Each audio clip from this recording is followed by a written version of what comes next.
Question paper 13 question 1A paraneoplastic syndrome. क्या होता है paraneoplastic syndrome? A number of clinical syndrome are known to be associated with malignant disease but are not directly related to the primary or metastatic condition. यानी कि वो clinical syndrome जो कि associated होते हैं मैलिग्नेंट डिसीज से, पर वो डायरेक्टली कंसिक्वेंस नहीं है, प्राइमरी डायरेक्ट रिलेशन नहीं है उनका प्राइमरी या फिर मेटास्टेटिक ट्यूमर से। 10% पेशेंट्स में होता है लंग कैंसर के। मैकेनिज़्म क्या है इसका? Biologically active substances, polypeptide hormones या साइटोकाइंस ट्यूमर से रिलीज़ होते हैं। अब से कौन कौन से आते हैं? Endocrine syndrome. एंडोक्राइन सिंड्रोम में कौन सा आएगा? कुशिंग सिंड्रोम आएगा। कुशिंग सिंड्रोम में क्या होता है? एक्टोपिक प्रोडक्शन होती है CRH की, और CRH से फिर ACTH पैदा होता है। इसमें क्या क्या मिलेगा अपने को? हाइपर टेंशन मिलेगी, हाइपर ग्लाइसीमिया मिलेगा, यानी कि हाइपरटेंशन, डायबिटीज़ मत बोलना, हाइपरग्लाइसीमिया बोलना, hypokalaemia, alkalosis, muscle weakness, proximal myopathy और oedema. Hypertension, hyperglycaemia, oedema, hypokalaemic alkalosis, muscle weakness मिलेगा। Hypercalcaemia, squamous cell carcinoma, PTH, RP, serum calcium greater than 10.5 milligram पर DL, nausea, vomiting, constipation, polyuria and nocturia, hypovolaemia, renal failure, increase levels of calcium से coma होता है। ठीक है, दूसरा point है क्या? हाइपरकैल्सीमिया हो सकता है। हाइपरकैल्सीमिया मोस्ट कॉमनली होता है स्क्वेमस सेल कार्सिनोमा में, ये क्योंकि PTH रिलेटेड प्रोटीन सिंथेसाइज होता है। सीरम कैल्शियम इसमें 10.5 ग्राम्स पर DL, मिलीग्राम्स पर DL से ज़्यादा, मिलीग्राम है या ग्राम है, तो 10.5 मिलीग्राम पर DL से ज़्यादा रहेगा। नौशिया, वॉमिटिंग आएगा, कॉन्स्टिपेशन होगा, पॉलीयूरिया होगा, नॉक्टूरिया होगा, हाइपोवॉल्यूमिया, रीनल फेलियर, कैल्शियम जैसे से बढ़ेगा कोमा हो जाएगा। और तीसरा है SIADH होता है, ये स्मॉल लंग सेल कैंसर में होता है। Hyponatraemia, urine low plasma osmolarity, urine osmolarity increase होगी, यूरिन सोडियम हाई होगा। Treatment fluid restriction to 1 litre पर day, demeclocycline 600 to 1200 milligrams, hypertonic saline.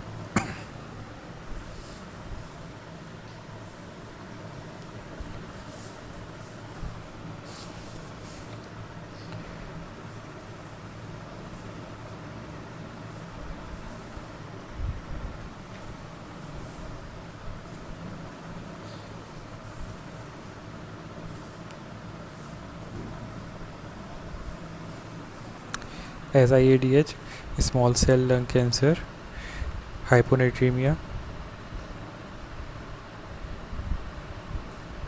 Small cell lung cancer, hyponatraemia, low plasma osmolarity, urinary osmolarity increase होती है, urinary sodium right high हो जाता है। क्या क्या होगा? स्मॉल सेल कैंसर में होता है हाइपोनाइट्रीमिया होता है, सोडियम कम हो जाता है इसमें, क्योंकि इसमें वो होता है ना, मतलब वो वैसी यूरिन होती है, यूरिन ऑस्मोलैरिटी बढ़ जाती है और यूरिन सोडियम भी बढ़ जाता है, यानी कि यूरिन में ज़्यादा हो जाता है सोडियम, हाइपोनाइट्रीमिया होता है, प्लाज्मा की ऑस्मोलैरिटी कम होती है। ट्रीटमेंट क्या करोगे? फ्लूइड को रेस्ट्रिक्ट करोगे, 1 लीटर पर डे रहेगा। डेमेक्लोसाइक्लिन देते हैं 600 to 1200 मिलीग्राम, और हाइपरटोनिक सलाइन देते हैं। Acromegaly, increase level of GHRH and IGF-1, leathery skin, prominent skin fold, hypertrophy of face and extremities, diabetes and hypertension. Treatment response to reaction or radiation, octreotide.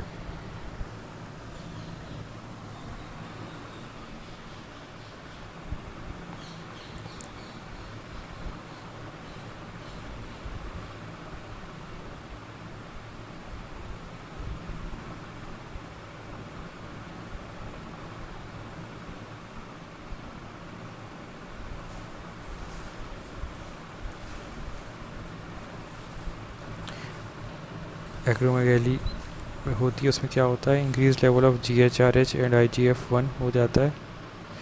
GHRH और IGF-1 का level बढ़ता है, जिससे leathery skin होती है, permanent skin fold हो जाते हैं, hypertrophy of face and extremities होती है, diabetes and hypertension hypertrophy of face and extremities, permanent skin fold होता है, लेदरी स्किन हो जाती है। रिस्पॉन्स टू रिसेक्शन और radiation, ऑक्सीटाइड।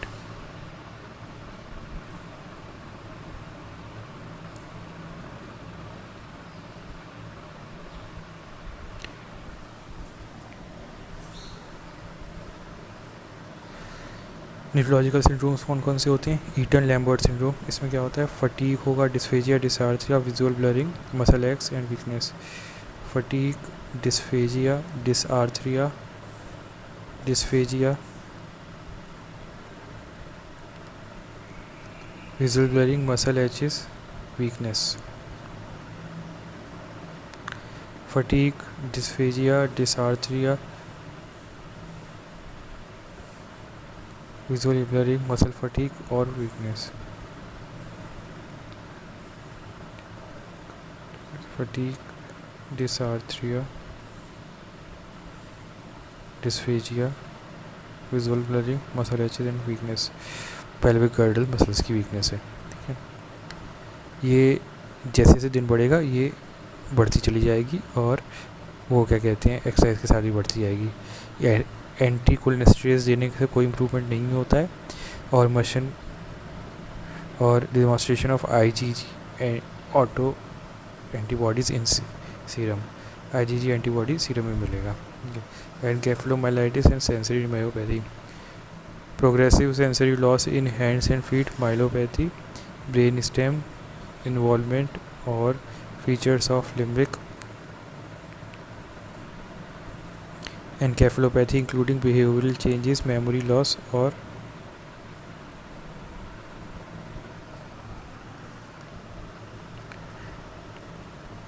Conversion.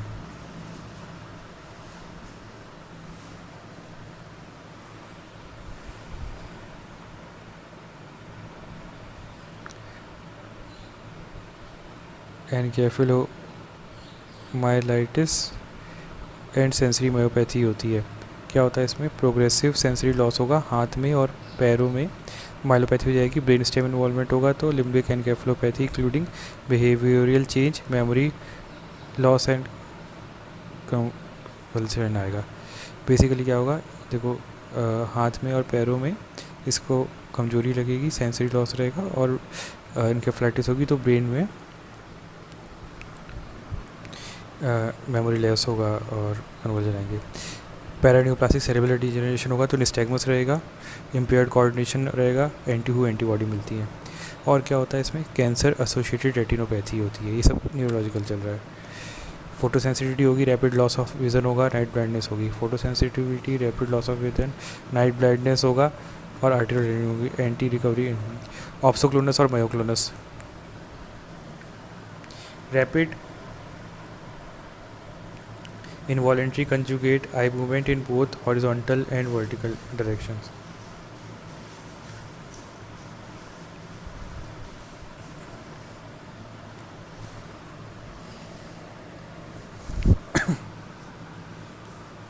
Rapid involuntary conjugate eye movement in both horizontal and vertical directions.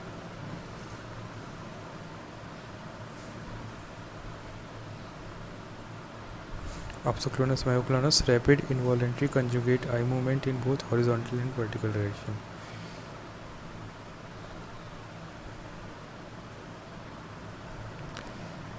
Haematological syndrome, इसमें ग्रैनुलोसाइटोसिस होगा, WBC 10,000 से 50,000, न्यूट्रोफिलिया और यूसिनोफिलिया चलता है, थ्रोम्बोसाइटोसिस होता है, एसिम्प्टोमेटिक, प्लेटलेट 5 लाख से ज़्यादा। थ्रोम्बोएम्बोलिज्म, ट्रशियो सिंड्रोम और recurrent migrate Venus thrombophlebitis associated bronchogenic carcinoma. Bronchogenic carcinoma क्या होगा?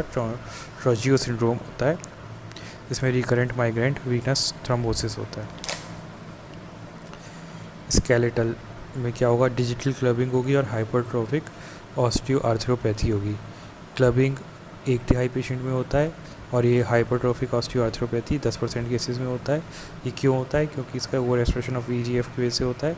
एक्टिव डिपोजिशन ऑफ न्यूबोर्न होता है इनर एस्पेक्ट ऑफ पेरियोस्टियम में। Response well to surgical dissection, see corticosteroid and NSAIDs in non dissectable tuber, corticosteroids and NSAIDs in non dissectable tuber. Other symptoms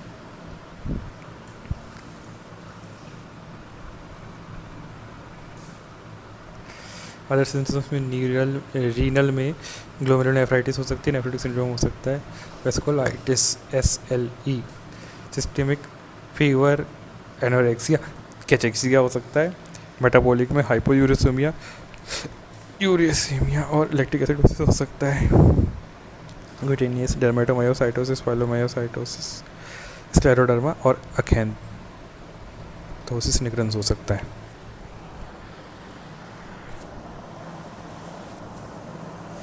हो गया खत्म।